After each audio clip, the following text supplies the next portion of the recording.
Hi, I'm Zoë Ligon, and today we are doing a sex ed roundtable discussion, but I guess I'll start with myself. I am a sex educator, but I'm also calling myself an edutainer these days because I feel like I've been educating through my entertainment.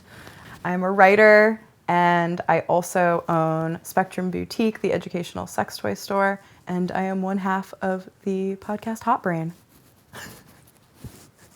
I'm Stevie Boebi. I have a web series called Lesbian Sex 101. So I focus mainly on queer sex ed, dating, and relationship stuff. And I guess I'm also a YouTuber. Yeah. YouTubers. I also did the other day it's interesting. I saw your story about calling yourself a sex edutainer, and I really liked it. And then I just saw someone who calls themselves a sex heckler. Oh. And they were like, no, I'm not here to educate. I'm just here to make fun of you for doing everything wrong.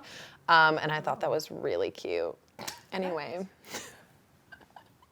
My name is Whitney. I am a sexuality doula and a sex educator, and also the host of the podcast, The Sexually Liberated Woman.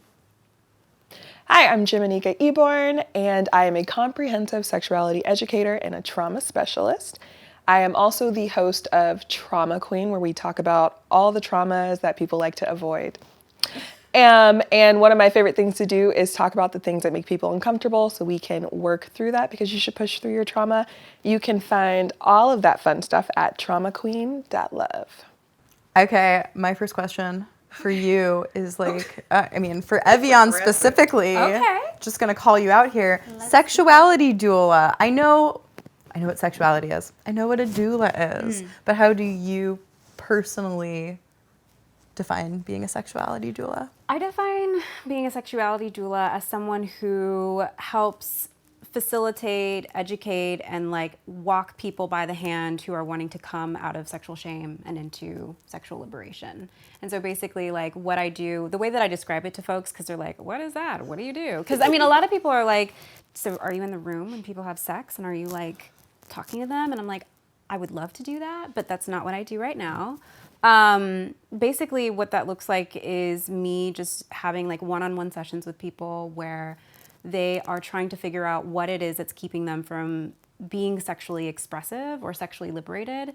And I, with my amazing mind and brilliance, help them figure that out. Yes, mind and brilliance. It sounds like there's a emotional, spiritual side to it, which it is, yeah. Makes it different than just counseling. That's one of the reasons why I chose the word doula as opposed to when I first started doing this work almost 9 years ago, I was calling myself a sex coach. And sure, that works, but I never really resonated with it, Yeah. And so with doula, there is an emotional and spiritual aspect to it. Also, a lot of the work that I do isn't just about talking, it's also about embodying.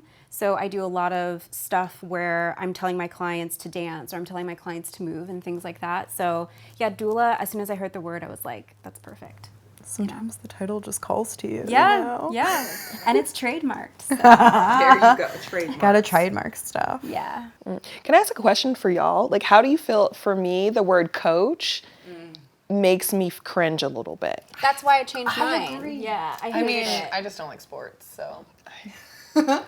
I have a feeling that we're thinking the same thing, which is it's a very specific self-descriptor, and I'm I kind of already know what you're going to teach me about when you say it's you're everyone a went sex to the coach. same training. They're like, no, I'm a coach. I'm like, but what does that mean? Right. I support, and I'm like, but what does that mean? Right. And then you keep asking that question. They're like, and I'm like, no, that's why I asked you, what does that mean? I never liked coach because in my brain, whenever I think of coach, no matter what kind of coach it is, whether it's a fitness coach or a nutritional coach, is a cis het white dude.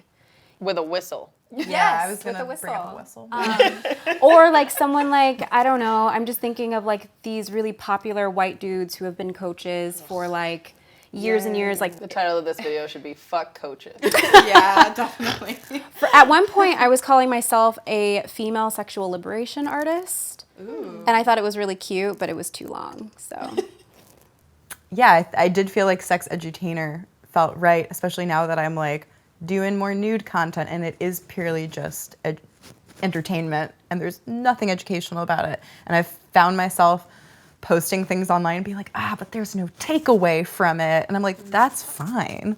It doesn't have to be a takeaway from everything. If I were to call myself a therapist, for instance, I would get into a whole bunch of trouble. But like with doula, there's a lot of wiggle room for me to create a kind of practice and a kind of like education system that like I want to create, you know? So I just like the freedom and the liberation within that, and also really wanting to take the power out of like these larger college educational systems that like say that you cannot be an educator, you cannot call yourself a thing unless you have letters after your name. I just don't believe that to be Gatekeeping true. is real. Yeah. Gatekeeping in sex ed is real. Yeah. I call a lot of what I do peer education because if I have no idea what somebody is asking me about, I'm not going to Google and learn something real quick and spit out an answer. I'm going to be like, well, I don't know, but just through like my initial search, these are some like seemingly trustworthy resources that I've come across as opposed to just being like, oh, I absolutely know the answer to this or who to point you to. Because sometimes they're just fucking asking me questions I have no clue about. They treat us like doctors all the time too, don't they?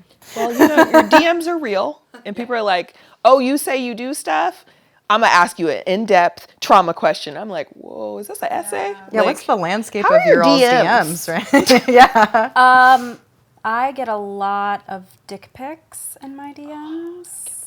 Yeah, I've been getting a lot of men who, I actually got one DM recently from a guy who said he wanted to fuck me because my boobs were so sexy.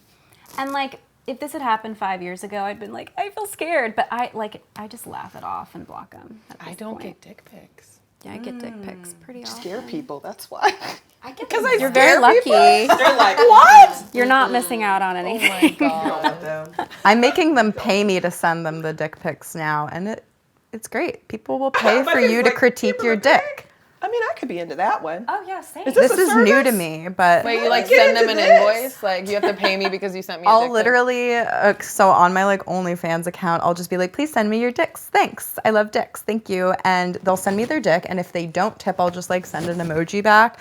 But if they tip me and send their dick, which like I'll be like, tips encouraged, then I'll just like really meditate on the dick. And I'll just be like, wow, I have Meditate something on the positive dick. to say about every dick. I'll just be like, wow, that head. Wow, those balls are so cute. Like, I'll find something nice to say about your penis. Wow. I don't care what it looks like. All dicks are beautiful and also disgusting at the same time. My DMs are not open, so I don't. I went through Get Stevie's DMs. DMs. They were entertaining. What was it? What did you It's see? a lot of bullshit. A lot of essays. A lot of people trying to go on dates with you. They're so in love. And I was like, you don't even know her. How long have your DMs been closed? Since I've learned that you could close them. That is- Probably when I got an Instagram. I don't That's know. fair. Okay. Do you feel like YouTube, I think YouTuber is different than like I get put in the Instagram box and I'm just like, damn it, I'm not Instagram famous. I do other things, okay? Like, and I feel like I'll be literally called Thongria when that's just like a fucking random ass name that I did not know was going to be like ever identified with Zoe. Like I'm Zoë Ligon. Why don't you change it? It's kind of connected now. Now it's just like a joke and it's funny to me and I'm like, okay, Thongria, sure, that's me. But I guess I'm like, having your platform, I mean, obviously you have a lot of them, but having YouTube be your platform, is there like a unique issue you encounter, or not issue, I don't know why I'm framing this so negatively, but like what makes YouTube feel like the best platform for you over all the other ones? I guess what's different with me is that like before I started Lesbian Sex 101 and like actually making content that was like teaching people things, I had like several public relationships. So like me and my girlfriends would like go on dates and I would like vlog it, or we'd go on vacation and I'd like put up videos of us just like making out and like going on dates and whatever. So that's kind of how I grew my audience in the first place, was people that were starved for representation of like lesbian couples. Got to see that, right? So So I haven't shared any relationships in like 3.5 years, and it's great. But yeah, at the time it was more like people were being knew so much about me, right? Because I was sharing so much, or they would think they knew so much about me because they would just like, take clues from videos and like put 2 and 2 together, and like, oh my God, it was so ridiculous. Like, I call myself an orphan. And that a lot of people think that means that both your parents are dead, but like I'm still an orphan even though my mom's still alive. And people fucking found my birth name and then found my mom's name. Wow. And then found like her, and my mom's like an addict. I was taken from her when I was like 15. And so like she's not even really my mom. And they found like a fucking newspaper article that she with a picture of her like hugging Hillary Clinton. People have too much time. Literally. And like sent it to me. And I'm like, they're like, you're fucking lying about being an orphan. And I'm like, holy shit. So I guess that's like a unique. That's kind of scary. You've got to have you've got to be processing some major shit to project and invest that much time like into so much haunting energy. somebody. I have had people reach out to my mother word, to be haunting. like, I'm really concerned about your daughter. She's being very inappropriate online. And it was great I wish because they would reach out to Cheryl. literally Cheryl just would about to have say that. so many words for that. Go ahead, reach out to Cheryl and see what happens. I'm scared of her. wow. Do I it. could be a fly on the wall when that happens. Me too. I want to be like this. My mom handled it fine though, but like I have YouTuber friends that people will Photoshop their face on nudes of other people and like mail it to their moms. Too much energy. Or like I have a friend who's gotten swatted. Like people will like call in the What's SWAT. swatted? It's where people will call. It's like a lot of like feminist speakers and stuff get swatted a lot, but they'll like call in a fake bomb threat so that then the SWAT team shows up to your speaking engagement to like cancel it. Wow. But my friend, she had it happen at her house and like got called in a fake That's domestic violence. traumatizing. Yeah. So you're creating trauma for other people, and that's fun? I need y'all to get lives. Yeah. That's not okay. It's a lot. So now I don't share any personal details except for what my vulva looks like. That's a gift. They're I'm welcome. slowly reeling it in because I've been burnt too many times with the oversharing I've done, or I've just truly confused my internet presence with my real self and fallen a victim. I don't want to say like I've fallen a victim to my own hype, but I've definitely been like, oh, I'm this internet person and that's actually who I am.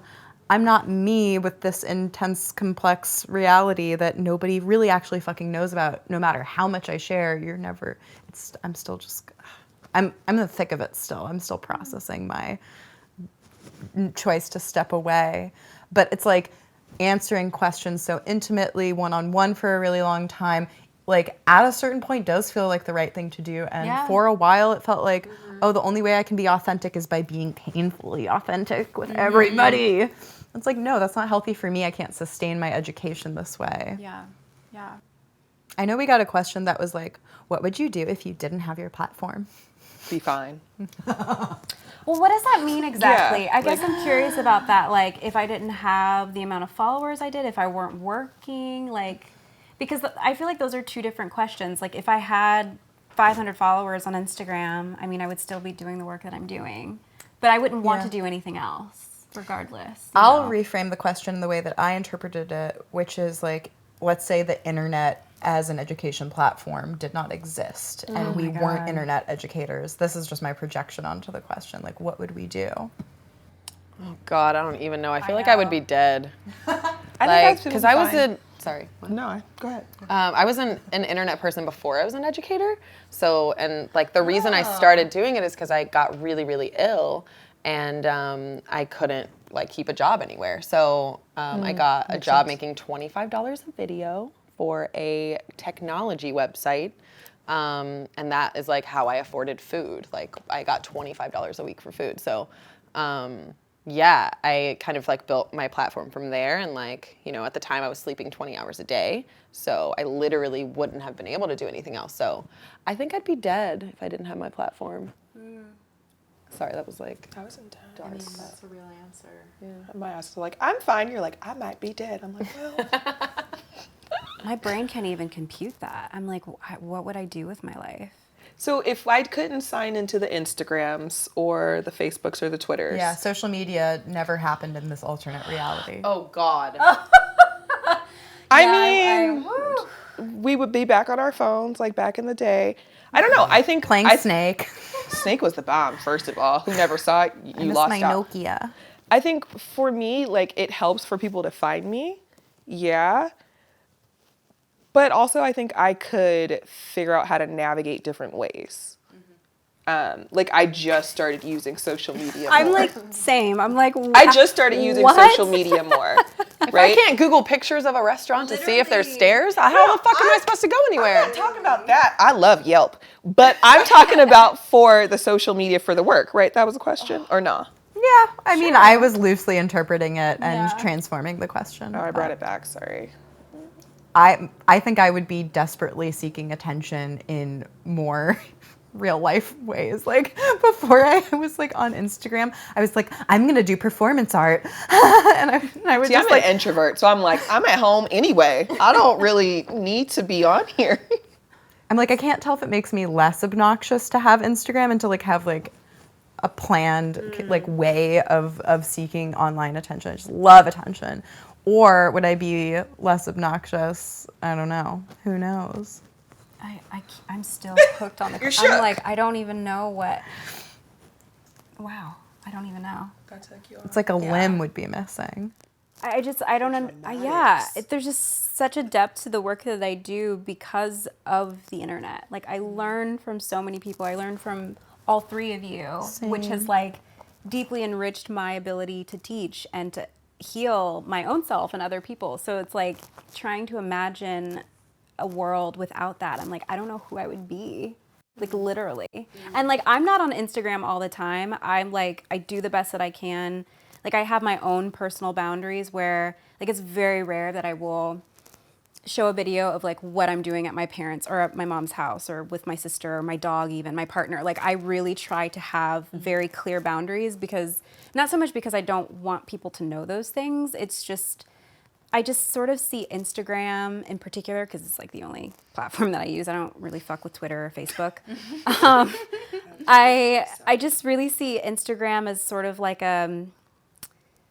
there's almost this part of me in my brain that has to view Instagram as being not real.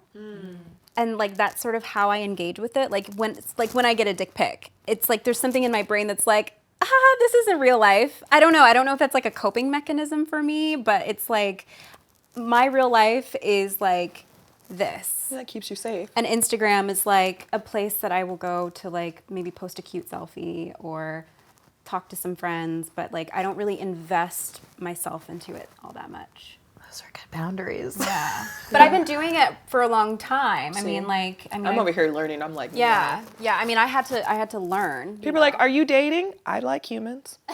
What's their name? Who? I'm not answering those questions. Literally no one asked me those questions. Like we were talking before we recorded about how like someone got a question about boob size or something. No, I made that one up. Oh. But someone did ask if you would ever date a follower. Yeah, like no one ever asked those questions to me. Would you date somebody who was your fan before knowing you? It made my heart feel weird. It depends. It depends. I feel like the relationship would start on false pretenses. Yeah. Like you were trying to know me because of this person you saw online who looks like they're having fun but really is in bed. My answer is no. No. As somebody who's done it once, I started dating this fuckboy when I was trying to get out of an emotionally abusive relationship. And I don't know, he was cute. He was younger than me, and I was like, oh, okay, maybe like I'll be like I'm always with older people, so I was just like, okay. And the first thing he did is eat me out in the back seat of my CRV. It was great. I was like, this is off to a great start. You know, I'm a freak.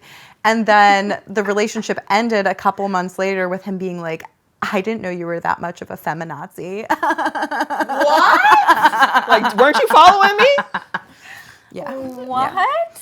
Yeah. I don't want any of that. Yeah. I thought he was a fan. I did too. So your priorities weren't aligned. Okay. Yeah, and he took that to be like, wow, she's just like a really, like, she's an armchair activist feminist. I hate her. Would you date a fan? I know you get this question, I'm sure. Well, the reason I get those questions is because it's like, what if they were 22 and brown hair and here's my address? You know what I mean? So like, they're not actually asking. They want to know if I will date them. No, but like they came up to you in real life and they were like, hi, I'm a real, like. Yeah, this literally happens to me all the time. Okay. I've seen it actually. Wow. It's very When? interesting when you're like this part. Like I've seen people, it doesn't matter when it happened, but I've seen people be like, oh my God, it's Stevie. I'm gonna walk up to her. And I'm sitting over there, I'm like, because I'm an observer, so I'm sitting over there cackling. And I just see them like really like build it up in their heads. They tap all their friends. And then like they'll walk up and then they'll turn. So now I'm like in tears crying and like you don't even Why notice. are you crying? Because it's so funny. Oh my God. Because I'm like, oh wow. No, I also love it because I think that a lot of my audience is inexperienced in flirting with people. So I love it. I love it when my fans flirt with me in public. They like and because I taught them how, right? Oh. So they like ask me if they can flirt with me, and I'm like, I love How this. I'm like very proud of them, cute. but also I'm saying no. You know what I mean? So you gave them like a script. Yeah. How to talk to you. I just think that like if I'm a fan of someone, I'm losing my fucking shit. Like there is no consent that's gonna be going on. Like if Angelina Jolie asks me to fist my asshole, I'm gonna say yes. I would never say yes to anyone else. You know what I mean? So like, and I don't know. I feel like I'm a overbearing Think about her bitch. hands now. Like, I feel the same Like, thing. what are Like, Angelina Jolie's hands like? I'm like thinking I'm about sweating. it. so many interesting sides here. yeah. I love it. I dated someone who wasn't a fan of mine. We went on, like, we were flirting with each other, and she found out who I was, and then she researched me on the internet, and she saw my Instagram, and she put 2 and 2 together about who I was, and perhaps, like, made some assumptions about who I was sexually based on their personality and the things that I talk about on Instagram. And so when we were actually dating, she was really shocked by how, as she put it, not sexual I was. I think she thought that because of the nudes that I take and the stuff that I talk about on the internet, that my sexuality was going to be like readily available to her to access whenever she wanted to. And I was actually really grateful that that experience happened, because it really helped put into perspective my own sexuality, which is that like, oh, like I'm demisexual, which means that like I need someone who is emotionally connected to me in order for me to be sexual. And the truth was that like we didn't have that connection. So it was like, it was really shitty at the time, because I was like, oh my God, am I like leading people on by having this persona on the internet, making it seem like I'm having sex which I don't. Like, I mean, I think people create definitely their think we fornicate all own, day, every day. you know what I mean? Like, You know I love that word. I think people just like look at the stuff that we do and think that like, you know, we're having sex like 15 times a day. And Well, why would we ever do this job unless we're so horny all the time? you know? And so like, yeah, it was a really interesting experience. It made me feel, well, I feel gratitude for that experience. At the time it wasn't very good, but I feel gratitude now that I'm like, oh, perhaps I need to like be more forthcoming about like what you see on the internet is just like one fraction of me and my sexuality. And like, if you really want to get to know me and get in my pants, like you need to like take the time to, you know. Yeah. I just made a video called I'm Bad in Bed, talking about this saw that. exact topic. I'm like so sick of it. Yeah. Like I went on a first date with a girl once and she literally said, I checked out your videos and I can't wait to try butt stuff with you. What? And I'm like, why are you assuming we're fucking, for one? And then second of all, just because I talk about something and I want to normalize something and I'm educating about it, doesn't mean I'm into it. What the fuck? Right. Or it's the same thing with like being non-monogamous. Like I've been in an open relationship and I think a lot of people have said like that I'll just fuck anyone. And I'm like, that's not how that works. People assume that polyamory means we are fucking all the time. Because I identify as polyamorous. I also, again, I remind people, I don't like that many people. I choose the people I have around me very specifically, including my friends and the people that I let to touch this blessing. And no, it's not a lot of fornicating. There's a lot of conversations. It's a lot of looking at each other. It's a lot of deciding where we're going to eat food. Yeah. But no, it's not. A lot of processing. It is a lot of processing. So much talking. So much Talk so much, and then you got to eat. See? Right. Well, it's perfect because you're a Gemini, so you love to talk. Wow. Yeah, Wow. Here we go. This is where we're going. Astrology. Is this the card? Wait, We are touching on so many questions as we're touching on the. I have a lot of Cancer naturally like sex? Actually, you want to talk about Cancer? Well, my Venus is in Gemini, so it's perfect. here we go. I feel like we like the same kind of foreplay.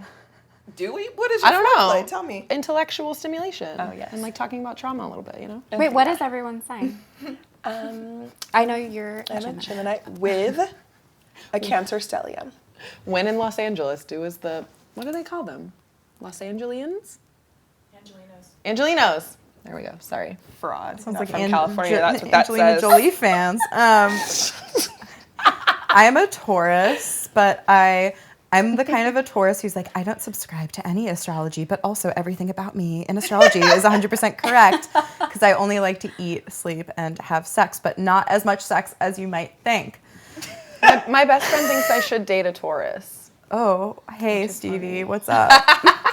I'm a quadruple Cancer, so I'm Cancer, Cancer. and then a Cancer Mercury. Wow. But then my Venus is in Gemini. Well, so. throw that in there.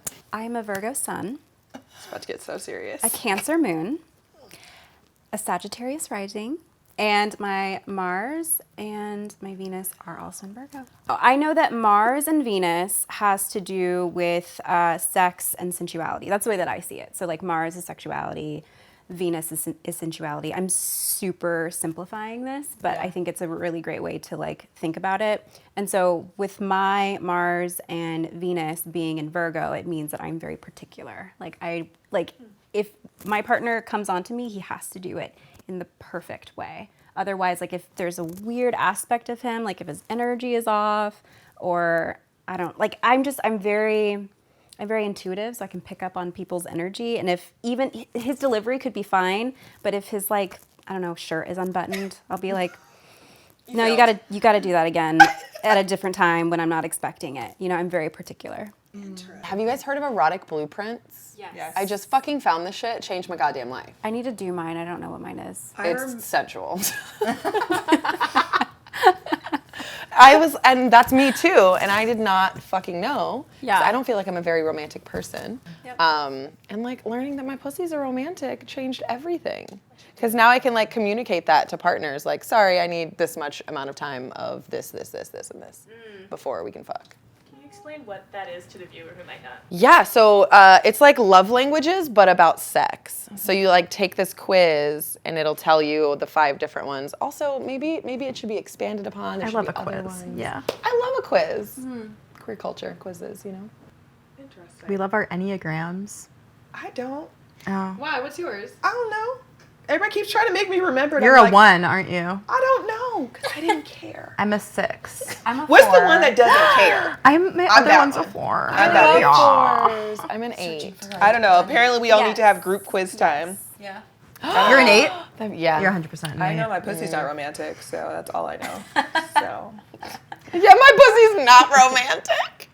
On the subject of romance, I think that like everyone's like, wow, porn fucked up the way I have sex. It's not porn for me. It is the movies and teaching me that I'm supposed to be romanced in a very particular kind of I way. can lean into that one. Yeah. Yeah. Teen movies fucked me up. Yes, same. It's like a lot. There's so much negging. Like, I'm going to be terrible to you so that you come crawling to me. There's a lot of like chasing. That's There's my a lot of 20s mind trauma. games. Like, I feel like I'm in my first non-traumatic, non-emotionally abusive relationship. And we got a question that was like, help healthy relationships feel boring because I'm addicted to the trauma cycle. And I was just like, welcome to the club. Yeah.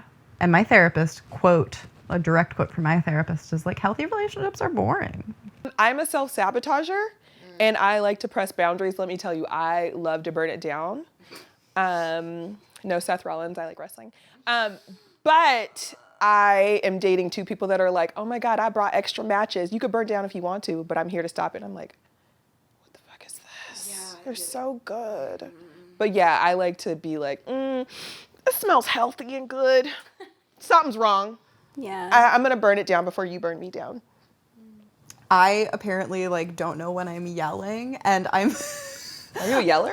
I didn't think I was, but now that I'm in a relationship with somebody who doesn't torture me and yell at me, and I'm the person who's like, I'm very intense so that you'll match my intensity, and like maybe you'll be mean to me because I want you to be mean to me. Make me hurt, you know?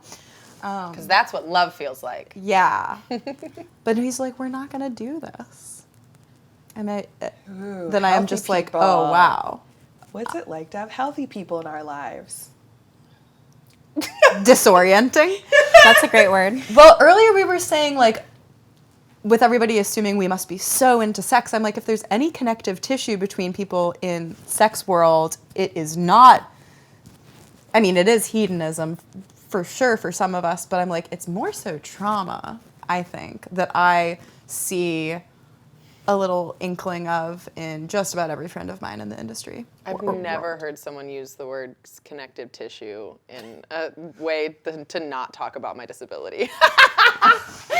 Yeah, maybe Never a heard weird, that. I was like, what the fuck? very weird word choice on my behalf. I loved it. I need to start peppering that in.